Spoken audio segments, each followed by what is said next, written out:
પ્રભુ ઈસુના જીવંત અને પવિત્ર ત્રિએક નામમાં લોગોસ બાઇબલ સ્ટડી તરફથી આપ સર્વને હું પ્રેમી સલામ પાઠવું છું.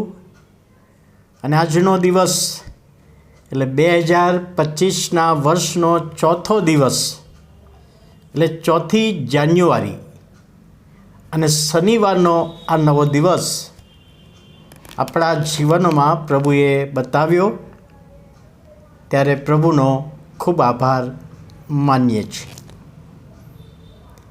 એક વખતે કોઈક જગ્યાએ એક દાખલો મેં વાંચ્યો જે આજના જીવનને માટે, કૌટુંબિક જીવનને માટે, લગ્ન જીવનને માટે બહુ જ જરૂરી છે. એક યુવાનના લગ્ન થયા અને લગ્નના બીજા દિવસે એ યુવાને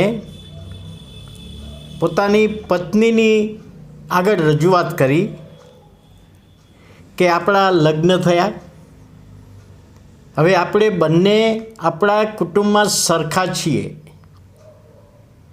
બંનેને સમાન હક આપવામાં આવ્યો છે અને બંને સાથે મળીને આપણે લગ્ન જીવન જીવવાનું છે. આપણે બંને એક છીએ, બંનેને સમજવાના, એકબીજાની ભૂલ હોય માફ કરવાના, માફી માગી લેવાની. આ સામાજિક બાબતો એણે બતાવી અને તે વખતે એણે એક સૂચન કર્યું. આ નવયુવાને પોતાની પત્નીને બીજા દિવસે સૂચન કર્યું કે હવે જ્યારે પણ તું મારી આગળ જમવાનું પીરસે ત્યારે એ જમવાની થાળીની સાથે એક નાની સ્ટીલની વાટકી, એ વાટકીમાં પાણી અને પાણીમાં સોય મૂકવાનું તું ભૂલતી નહીં. આ પત્નીએ વિચાર કર્યો કે આ કેવી રજૂઆત. મારા હસબન્ડની ઈચ્છા છે કે જ્યારે હું જમવાનું પીરસું ત્યારે એક સ્ટીલની વાટકી, એમાં પાણી ને એમાં નાની સોય મૂકવાની, એનું કારણ શું? પણ પોતાના પતિને કારણ એણે પૂછ્યું નહીં અને એમ વર્ષો સુધી ચાલ્યું. એમના ઘરે બાળકો થયા, એ બાળકોના લગ્ન પ્રસંગો આવ્યા, પણ આ પ્રથા અને આ ટ્રેડિશન એમના ઘરમાં ચાલતી હતી. જ્યારે હસબન્ડ જમવા બેસે ત્યારે જમવાની ડીશની સાથે સ્ટીલની વાટકી, એમાં પાણી અને એમાં સોય મૂકવાનું બંને ટાઈમ. હવે એક દિવસે પત્ની બીમાર પડી, ત્યારે પત્નીએ કહ્યું કે મારી એક ઈચ્છા છે, મારે તમારી પાસેથી જાણવું છે. શું જાણવું છે? તો કહે છે આપણે લગ્ન થયા અને લગ્ન પછી તમે મને જે સૂચન કરેલું કે જમવાની ડીશની સાથે એક સ્ટીલની વાટકી અને એમાં પાણી ને એમાં સોય મૂકવાની જમવાના બંને ટાઈમ, બપોરે હોય કે સાંજે હોય, અને આટલા વર્ષો સુધી મેં મૂક્યું છે, પણ એનો અર્થ શું અને શા માટે મૂકવામાં તમે મને કહ્યું એની મને ખબર ના પડી. ત્યારે પતિએ બહુ પ્રેમથી કહ્યું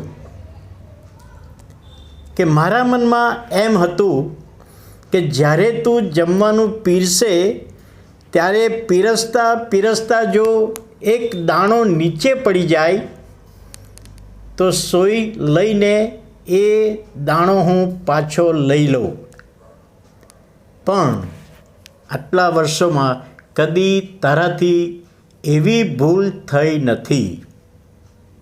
આ સાંભળીને પત્નીના જીવનમાં, એના મનમાં એક આનંદ થયો કે હું મારા પતિને બધી રીતે જે રીતે કહ્યું એ રીતે જ જીવન જીવી છું.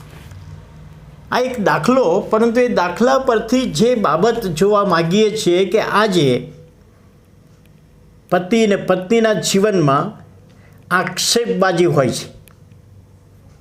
જો આપણે એદન વાડીમાં જઈએ, બાઇબલમાં ઉત્પત્તિનું પુસ્તક આદમને જ્યારે હવા બનાવીને યહોવાએ આપી ત્યારે આદમે શું કહ્યું? મારા હાડકામાંનું હાડકું ને મારા માંસમાંનું માંસ નરમાંથી લીધી છે, નારી કહેવાશે, હવા કહેવાશે.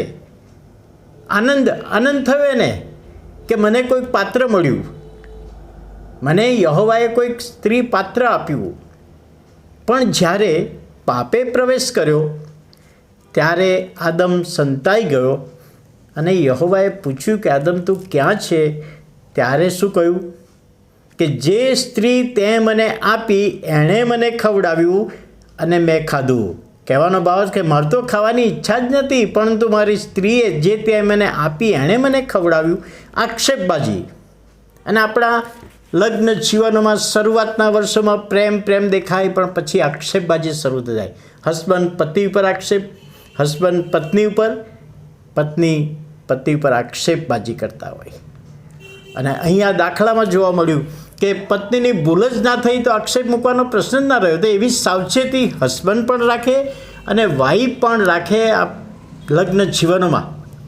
કારણ કે એફેસીઓના પત્રમાં 5મા અધ્યાયમાં 21મી કલમમાં કહ્યું છે કે એકબીજાને આધીન રહો, એકબીજાને પ્રેમ કરો, એકબીજાને વિશ્વાસુ રહો અને લગ્ન જીવન જીવો.